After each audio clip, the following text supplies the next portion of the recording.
Como foi viajar com o Aeroméxico de Guarulhos até o Japão? Sejam muito bem-vindos a mais um vídeo do canal, e nesse vídeo eu vou mostrar e comentar como que foi fazer uma viagem de mais de 30 horas com o Aeroméxico, uma companhia que eu não conhecia, mas que eu fui atrás depois que cancelaram minha viagem com a Qatar por conta dos conflitos. Para começar, a Aeroméxico não é uma companhia barata. Nós já tínhamos comprado com a Qatar porque queríamos um pouco a mais de conforto e por confiar na qualidade da empresa. Mas por conta dos cancelamentos dos voos, os preços das rotas disponíveis aumentaram muito, mas aparentemente o preço base da Aeroméxico já era na casa dos 6.000. E não parece que eles fazem muitas promoções. Ah, e um ponto de atenção é, no próprio site deles só é possível parcelar a compra com cartão se ele for do banco mexicano. Então, sim, nós fomos obrigados a pagar à vista. Antes, nós tínhamos conseguido a passagem com a Qatar pela Decolar por 5.000, e no final tivemos que pagar 8.500 com o Aeroméxico, e uns 200 desse valor foi de upgrade que a gente teve que fazer nos assentos do último voo, porque já estava super lotado quando a gente comprou. Eu tava com bastante receio do tamanho da mala de mão, porque as medidas estavam bem no limite. Ela tava leve e com espaço sobrando, então daria pra amassar ela, mas a mala de todo mundo era tão menor, então até o último momento eu fiquei nervosa, mas deu tudo certo. O kitzinho padrão deles de todos os voos eram os folhetos informativos, uma mantinha, um travesseiro, um tapa-ouvidos, um fone de ouvido de fio e o tapa-olhos pra dormir. Aí eu achei um cabelo no meio da minha mantinha e comecei a me questionar da limpeza, mas aí a gente segue e finge que nada aconteceu. Aí começamos a explorar o cardápio para ver o que teria de lanche e todos os recursos disponíveis. A telinha e a identidade visual deles eu gostei bastante, mas eu dei o azar de que minha tela da primeira viagem era toda zoada e bugada. Eu pedi para reiniciarem, mas não resolveu. Eu tive que aprender a lidar, porque apesar das imagens estarem tortas, ela pelo menos ainda era funcional. Eu tinha que ver a posição real dos botões na tela do meu namorado para conseguir usar, mas deu certo.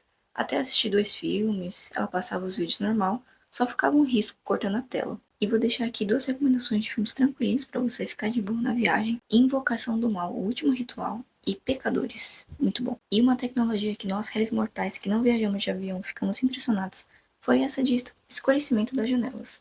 Ela vai ficando um azul bem escuro de acordo com os níveis, e aí dá para controlar a claridade. Eu só não entendi por que do azul, se a luz azul faz você ficar mais acordado, né? Então eu fiquei me questionando se é o ideal para deixar as pessoas dormirem, mas enfim, quem sou eu, né? A companhia deve saber o que está fazendo. Se vocês souberem a explicação, deixem aí nos comentários. A viagem inteira a gente ficou brincando no mapinha para acompanhar a rota do avião também, muito legal. Era umas 11 horas da manhã quando o avião partiu, então a gente não entendeu muito bem porque deixaram tudo escuro pro povo dormir. A gente não gostou porque a gente não tava com sono ainda e a gente queria ver a paisagem. Mas fazer o que, né? Depois de algumas horas serviram a primeira refeição, que era um pão recheado, uma saladinha de folhas com tomate, pepino e molho no sachê, e um bolinho. A gente tava morrendo de fome porque a gente não tinha almoçado, e mal tomado café da manhã por conta do nervoso, né? O pão não era dos melhores, mas o recheio até que me surpreendeu, porque é mais gostoso do que bonito. O bolinho também não botava fé, mas não era nada seco e realmente era gostoso também. No geral, nota 7 de 10. Ah, e a bebida eles tinham alguns sucos, refris e vinhos. Pouco depois eles também serviram um café e uma espécie de leite em pó para misturar. Eu dormi pouquíssimo durante toda a viagem, aparentemente estar meio virada, ter dormido só 4 horas nos 2 dias anteriores e ter dormido pouco em todos os dias anteriores também, não foi suficiente para vencer a minha ansiedade no cansaço. Já meu namorado falhou 3 vezes em assistir filme e dormiu horrores. Ah, um detalhe do Wi-Fi incluso, entre aspas, é que você tem que assistir um anúncio para liberar, e aí você tem as mensagens limitadas, mas só 15 minutos de internet limitada também, depois de assistir um outro anúncio. E só uma vez por voo, então tinha que fazer esses 15 minutos valerem, de resto só pagando mesmo, e era caríssimo. Depois de mais algumas horas, eles serviram a refeição principal, que foi a minha preferida de todos os voos. Você podia escolher entre macarrão ou frango. Nós dois escolhemos o frango e ele vinha com molho de tomate, batatas assadas e abobrinha. A saladinha era meio um vinagrete com tomate, cebola roxa e uns pedacinhos de queijo. Cebola roxa demais pro meu gosto, mas a fome era maior. Também veio um pacotinho de bolacha, água e sal, um pãozinho e tinha uma manteiguinha, que era quase impossível de usar porque ela estava gelada e muito dura, e um queijo tipo polenguinho para passar. De sobremesa tinha espécie de bolo ou torta de maçã muito boa, e essa refeição foi a minha preferida por conta do prato principal e da sobremesa. Mas meu namorado não gostou muito porque ele não gosta de abobrinha e nem de pepino. Aí sempre vi uma canequinha de plástico extra e nessa veio até um copinho bonito, mas as bebidas ele serviu num copo de plástico descartável, então a gente nem usou. A primeira escala não deu pra gravar muito, porque a gente cai direto na imigração, onde é proibido tirar foto ou gravar. E nossa escala era super rápida, menos de 2 horas. Era só o tempo de resolver as burocracias e achar o próximo ponto de embarque mesmo. Além disso, a gente ficou um tempo perdido para entender se a gente precisava pegar nossas malas e despachar de novo ou não. Mas não precisava, porque a viagem inteira era com a mesma companhia aérea, então ela chegaria direto com a gente no Japão. Mas o que fez a gente ter essa dúvida foi uma informação que a moça deu quando a gente embarcou. Mas enfim, deu tudo certo. O aeroporto era bem grande, então a gente teve que andar bastante para nos achar. Eu nem pensei em gravar lá porque estava muito estressada. Nunca usei tanto portunhol na minha vida. O único sucesso foi conseguir comprar uma coquinha light em dólares mexicanos de uma loja e logo depois a gente já embarcou. Esse segundo voo era curtíssimo, de 1 hora e pouco, apenas uma conexão entre duas cidades, Cidade do México e Monterrey, tipo uma conexão entre Rio e São Paulo. A gente embarcou mais ou menos umas 8 no horário de lá, enquanto em São Paulo ainda era mais ou menos umas 5 da tarde, e esse avião não era muito tecnológico e também não teve nenhum lanchinho.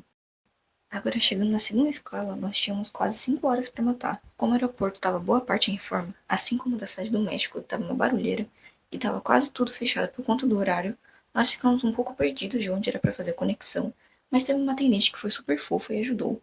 O raio-x também foi extremamente tranquilo, o mais fácil de todos. Só tinha a gente e a gente passou direto.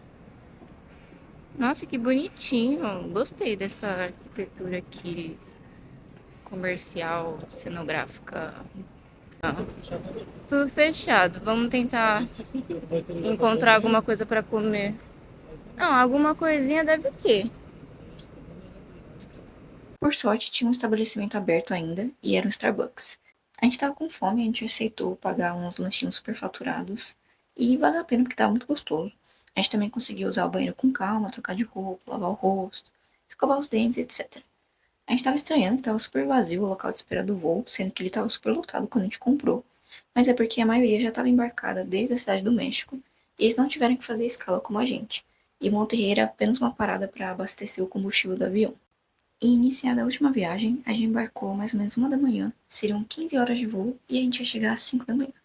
Uma viagem no tempo, né, por estarmos voando no sentido contrário da rotação da Terra e pulando 24 horas para o futuro quando o fuso passasse de menos 11 horas e 59 minutos para mais 12 horas.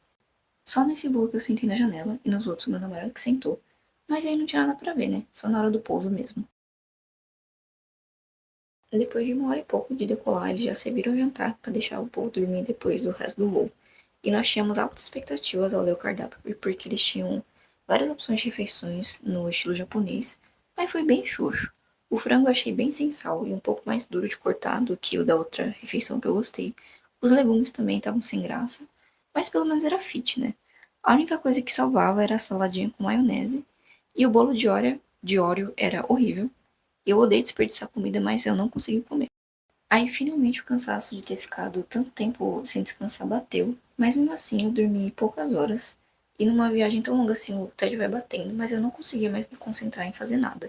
Eu levei Kindle, baixei série, tinha vídeo pra editar e não consegui fazer mais nada.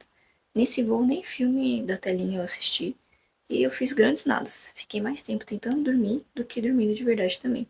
Bom, aí chegando perto do fim da viagem, eles serviram um café da manhã. Tinham várias opções e pela primeira vez a gente pegou alguma coisa diferente um do outro. Eu peguei uns ovos mexidos com batata e legumes, porque eu tinha certeza que a massa da panqueca ia ser tão ruim quanto aquele bolo de Oreo. E eu também não dei confiança por uma opção que tinha peixe. Aí também tinha uma saladinha de frutas, que era 90% melão, um iogurte natural e o mesmo pãozinho redondo de sempre, mas dessa vez tinha uma geleia para acompanhar e ela era bem boa.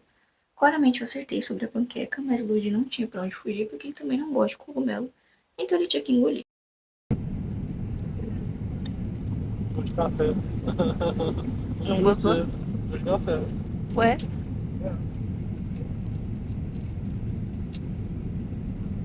Um pedaço aqui. Um pedaço já. Daqui. Café. Ah, não é café, mas é que Aquela balinha de café, sabe? tá meio Aquela bala de sem café. graça. E aí finalmente eu comecei a conseguir enxergar alguma coisa da minha janela, além da imensidão escura do oceano, e valeu a pena pegar a janela nesse voo, porque olha que vista maravilhosa. E assim, finalmente pousamos em solos japoneses. Nossa, que frio!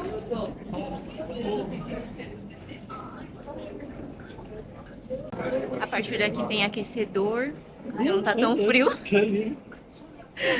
Ai, agora tá querendo. Agora tá até calor. O vídeo vai ficando por aqui, então se você quiser continuar acompanhando a saga do intercâmbio e saber de todos os perrengues e a rotina real de um intercambista aqui no Japão, não esquece de me seguir e ativar o sininho para você receber notificações para quando eu postar um vídeo novo. Beijos!